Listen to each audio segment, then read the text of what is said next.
Bonjour, bienvenue dans cette vidéo qui va être relativement courte et dans laquelle nous allons tenter de répondre aux questions de base qui sont quels sont les outils disponibles pour découvrir l'informatique quantique, où est-ce que je peux les trouver, des choses simples que tout ingénieur en informatique se pose dès qu'il souhaite découvrir ce nouveau paradigme. Alors, les éléments qui vont être présentés ici sont issus du livre que nous venons de publier en 2022 aux éditions Erol avec Éric Bourreau, Gérard Fleury, voilà, et que vous pouvez retrouver sur les différentes librairies en ligne. Alors, la différence fondamentale qui apparaît lorsqu'on fait de l'informatique quantique par rapport à l'informatique qu'on connaît tous, c'est que dans l'informatique classique, on manipule des informations qui sont des informations binaires. Donc on a des variables, et une variable, classiquement, elle prend soit une valeur 0, soit elle prend la valeur 1. Et puis, si on constitue des ensembles de variables, donc des registres de taille 2, eh bien, on peut stocker dans ce registre 4 informations différentes, soit 0, soit 1, soit 1, 0, soit 1, 1, comme on a l'habitude de le faire. Mais à un instant donné, le registre qu'on consulte dans l'informatique classique, c'est un registre qui contient une seule des valeurs. La grosse différence, à partir du moment où on va parler d'informatique quantique, c'est que dans un registre, du point de vue quantique, on ne trouvera pas une information parfaitement définie. Ce qu'on va trouver dans un registre, c'est une certaine probabilité d'avoir la valeur 00, la valeur 01, la valeur 10 et la valeur 11. On peut imaginer, pour simplifier, que ces probabilités sont des probabilités uniformes, donc on a un quart de chance, 25% de chance d'avoir 00, 01, 10 et 1. Alors, partant de là, on imagine tous assez facilement ce qui va se produire avec des, entre guillemets, variables quantiques. Eh bien, lorsqu'on va manipuler des variables quantiques, lorsqu'on va chercher, si on cherchait à les additionner ou à faire des opérations arithmétiques avec, le résultat des additions serait à son tour un contenu défini par une certaine probabilité de trouver 00, 001, 010, etc. Donc, en fait, le contenu d'une variable peut être vu ou assimilé à une certaine distribution de probabilité sur l'ensemble des réponses possibles qui sont stockées dans la variable. Voilà en quelques mots la différence capitale entre l'univers dans lequel on a l'habitude d'évoluer, nous, en informatique, et dans lequel il va falloir évoluer si on veut appréhender, si on veut comprendre le fonctionnement des ordinateurs quantiques et si on veut être capable de faire des algorithmes sur ces. Alors sur ces ordinateurs quantiques, on va trouver l'équivalent des instructions qu'on retrouve de manière classique dans un ordinateur tout à fait classique. Alors quel est l'équivalent de ces instructions? Eh bien, ça va être des portes quantiques. Donc ce qu'on appelle une porte quantique, c'est l'équivalent en quantique de ce qu'on utilise habituellement, nous, dans les algorithmes classiques. Et il va y avoir, comme cela, plusieurs types de portes, donc plusieurs types d'instructions qui vont être exécutables par une machine quantique. Il peut y avoir des instructions qui concernent un seul qubit. On a vu précédemment qu'un qubit, c'est la généralisation d'un bit. Et il pourra y avoir des instructions qui concernent plusieurs qubits. Alors classiquement, comment représentons une porte? Eh bien, on représente une porte par un petit rectangle, comme c'est le cas sur ce slide. On a une porte H, on a aussi une porte X, ce sont des portes élémentaires. Et puis à droite, on a l'exemple d'une porte qui concerne plusieurs qubits. La première ligne horizontale, d'où part le premier point noir en haut, c'est la ligne du qubit numéro 1. Le deuxième point noir, c'est la ligne du qubit numéro 2. Et ce qu'on lit en bas, sur la troisième ligne, c'est le qubit numéro 3 qui va subir donc cette opération, qui n'est pas une opération entre guillemets élémentaire, puisque l'action que je vais faire sur un qubit, eh bien, elle dépend de l'état du qubit numéro 1 et du qubit numéro 2. Donc, on peut déjà mémoriser qu'il y a plusieurs types de portes, que ces portes généralisent la notion d'instruction et que les portes, visuellement, vont se représenter avec des petits diagrammes comme cela. Alors, qu'est-ce que c'est que l'équivalent d'un programme en informatique quantique? Eh bien, un programme, ce sera un circuit. Donc, comme sur un programme normal, il y aura un début, bien entendu, et une fin. Et les qubits sur lesquels on va travailler, on a pour habitude de les représenter de manière horizontale, par des lignes horizontales. Ici, on a un qubit x1, x2, x3, qui est l'équivalent de ce qu'on aurait dans un programme normal avec une variable x1, x2, x3. Et comme dans tout programme, on aura bien sûr une phase d'initialisation. On pourra mettre des qubits dans un état 0. Ici, on peut déjà remarquer la notation très spécifique du 0, qui est sous la forme d'un ket.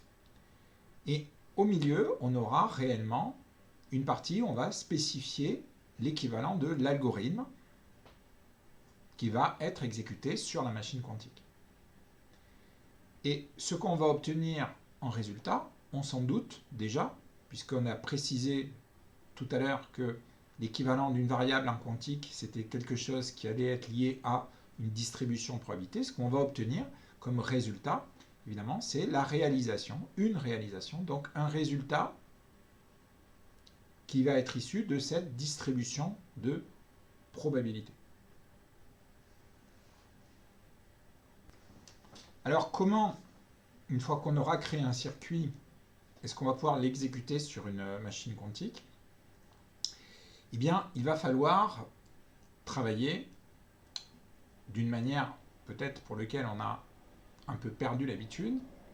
C'est-à-dire qu'il va falloir travailler en envoyant ce circuit sur une machine quantique, sur une vraie machine quantique. Ou alors, il faudra travailler en utilisant un simulateur de machine quantique. Concrètement, ça veut dire que le circuit, qui est au départ comme un algorithme standard spécifié sur une feuille, il va falloir l'écrire dans un langage de spécification.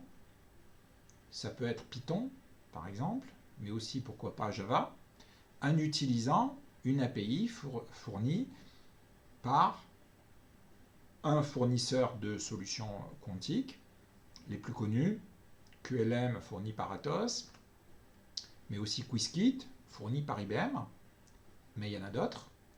Et dans cette librairie qu'on va utiliser soit en Python, soit en Java pour spécifier eh bien, ce circuit, on va, une fois qu'on aura fait cela, on va pouvoir transpiler ce circuit, ce qui correspond à une étape de compilation. Et ce qu'on va obtenir, c'est un résultat de la compilation qu'on pourra soit exécuter sur un simulateur, comme on le voit ici à gauche, soit sur une vraie machine quantique.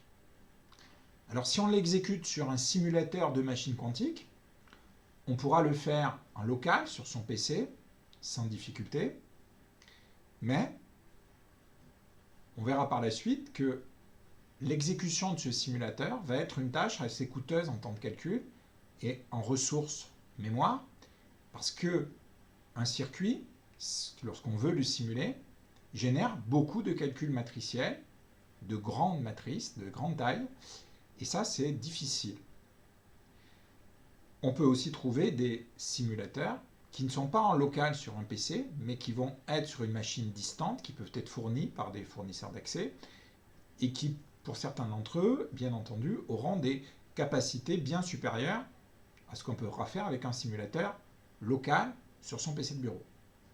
Si on veut exécuter ce code transpilé sur une vraie machine quantique, eh bien, il faut imaginer qu'on doit soumettre ce circuit à une machine quantique qui est une machine distante, et là, on est typiquement dans un fonctionnement par lot avec une architecture de type client-serveur Dans l'idée, il va falloir s'identifier sur cette machine, probablement avec un token ou quelque chose d'équivalent. On va envoyer ce circuit qui va être mis dans une file d'attente sur la machine quantique. Et lorsqu'on aura accès à la machine quantique, on pourra exécuter le circuit.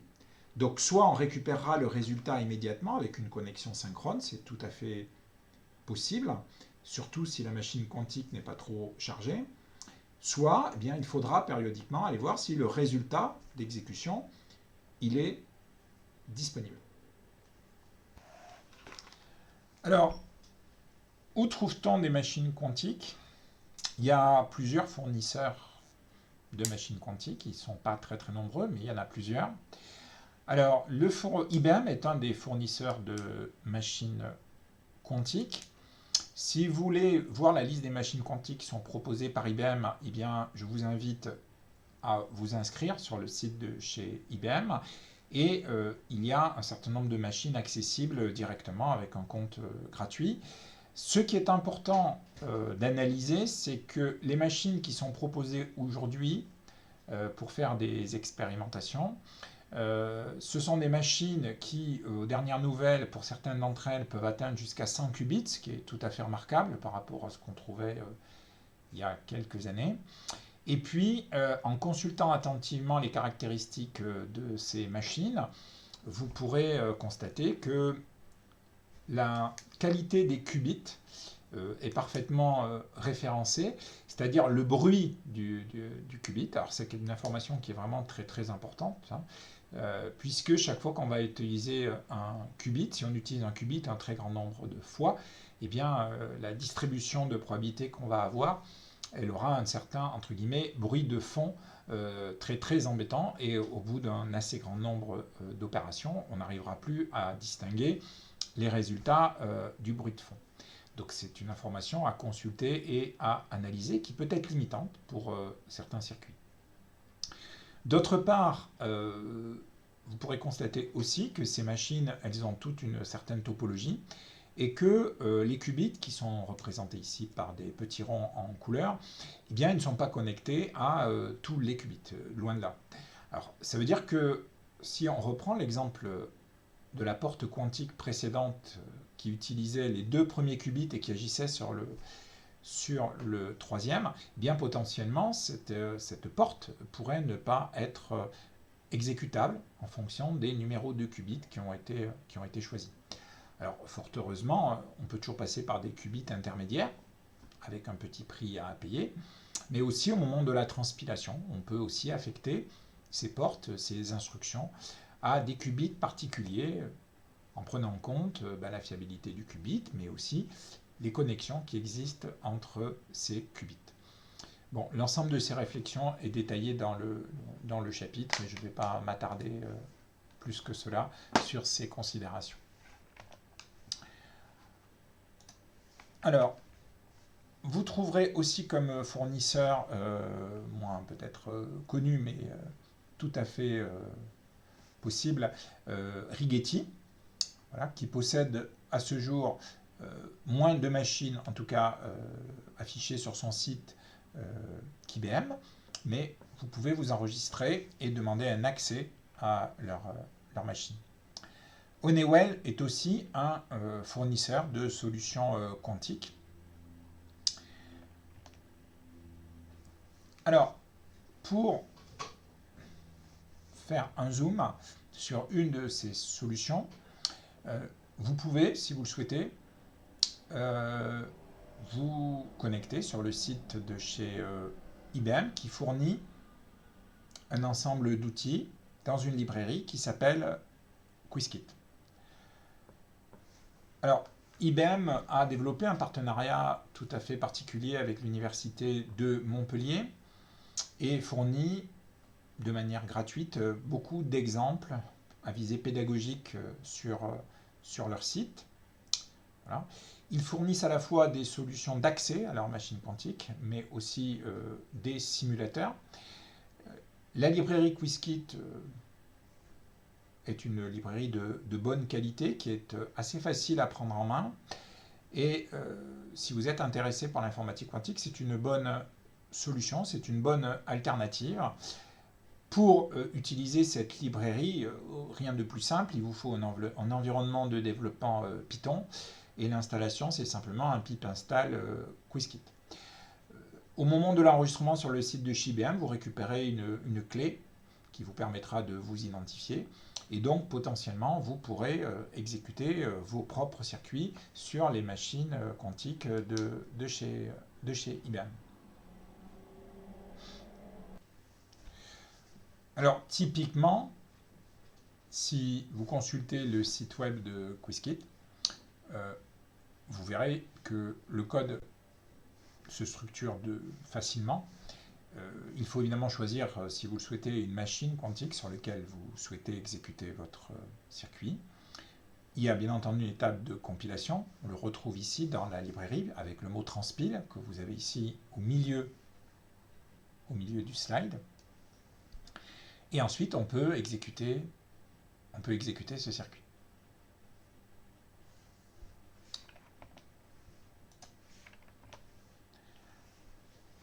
Alors ça, c'est la première manière évidemment de faire des circuits.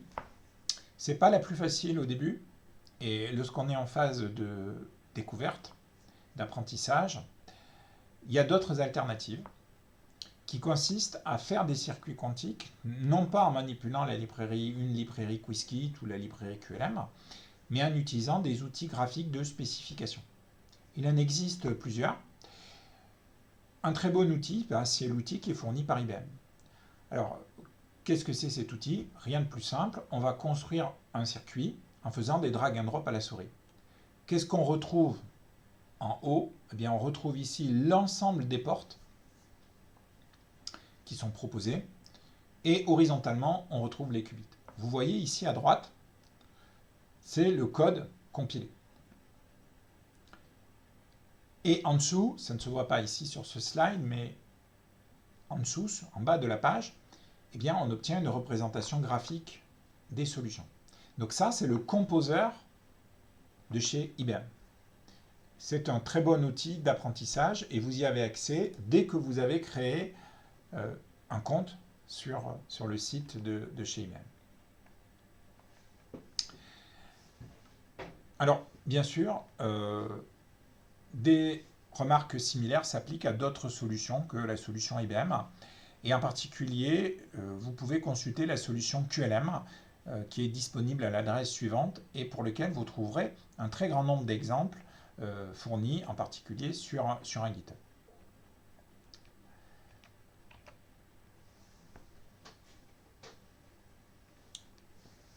Alors, ici, ce que vous voyez sur cet écran-là, c'est un exemple de code QLM. Bien entendu, les appels à la librairie sont différents des appels que vous avez entreaperçus tout à l'heure sur la librairie IBM. Mais dans l'idée, ça reste extrêmement proche. On voit très bien au début qu'il y a une phase où on va déclarer des variables qui représentent des qubits. On voit très bien qu'il y a une phase d'initialisation, qu'il faudra ensuite évidemment décrire le circuit et que par la suite, on va exécuter ce circuit. Une fois qu'on a l'habitude, une fois qu'on a écrit un code pour une des solutions, ce n'est pas très compliqué de réécrire ce code dans une autre solution. La difficulté, c'est plutôt de comprendre comment manipuler le circuit. Ça reste du Python, c'est facile d'accès. Quant en termes de performance, les deux librairies, je n'ai pas d'éléments factuels à vous donner, mais les deux librairies sont deux très bonnes solutions. Alors, typiquement, bien sûr, la question qui se pose, c'est si jamais je code en Python, par exemple, avec la librairie QLM ou avec une autre librairie, qu'est-ce que j'aurai comme résultat? A priori, vous aurez des résultats sous la forme console, donc qui ne seront pas très agréables à analyser. Évidemment, le plus simple, c'est de générer des histogrammes, des camemberts, des courbes qui vont être représentatives de ce dont on parlait au début, c'est-à-dire de la distribution de probabilité qui représente la solution que vous avez calculée.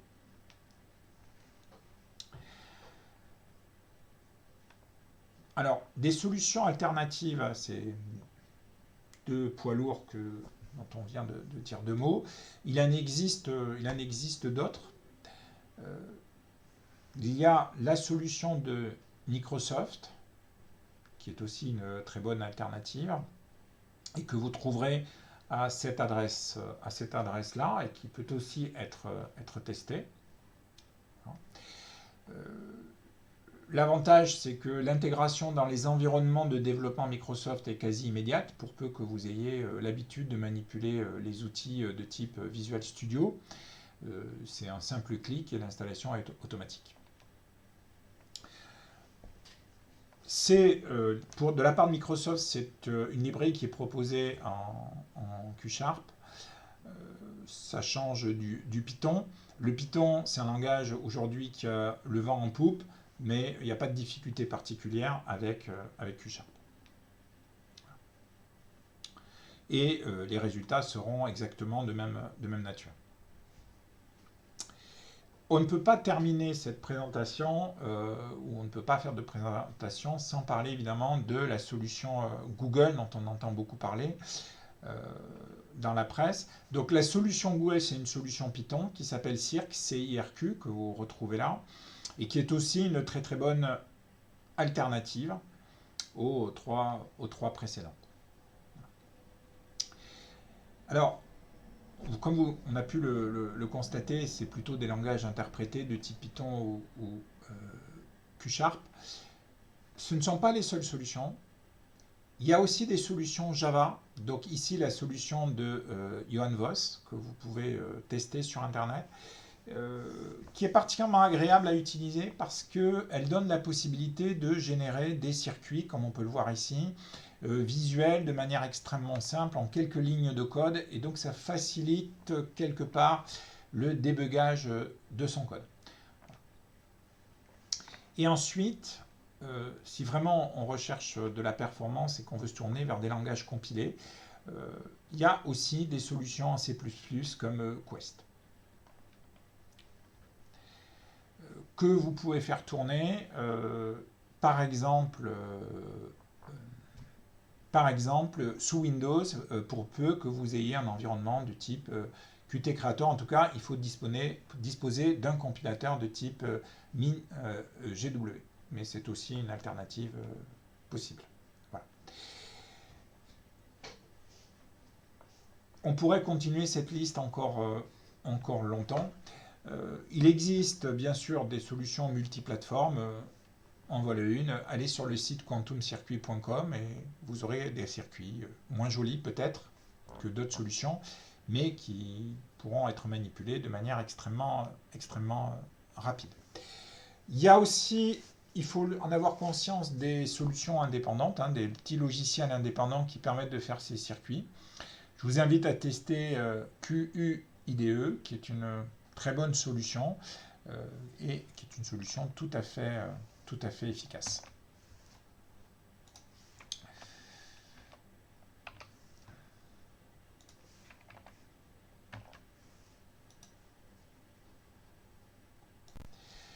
Donc pour conclure, vous l'aurez compris, il n'y a pas de recommandation spécifique sur le choix d'un environnement. Il y a toutefois une prédominance du langage Python dans les différentes solutions qui sont proposées. Et quand on fait ce choix-là, le choix d'un environnement, il faut être attentif aux facilités de codage et de débugage. Et bien sûr, si on souhaite monter en compétence en quantique, c'est toujours bien de pouvoir développer un code qu'on peut d'abord tester sur un simulateur local sur son PC pour des raisons de performance, surtout au début, lorsqu'on fait des petits circuits.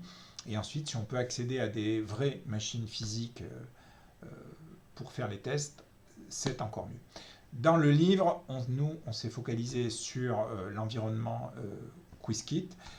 Pour faire des expérimentations, vous pouvez choisir n'importe quel fournisseur tel que QLM ou autre, sans difficulté particulière. Les codes qu'on a proposés dans le livre peuvent être très facilement adaptés. On l'aura compris par la suite. La difficulté algorithmique, c'est pas d'avoir un algorithme très compliqué à coder, c'est de trouver la structure de l'algorithme, et le circuit tel qu'on l'a montré précédemment, c'est plutôt quelque chose donc de linéaire. Donc la complexité, ça va être de choisir les différentes portes à appliquer et comment les appliquer.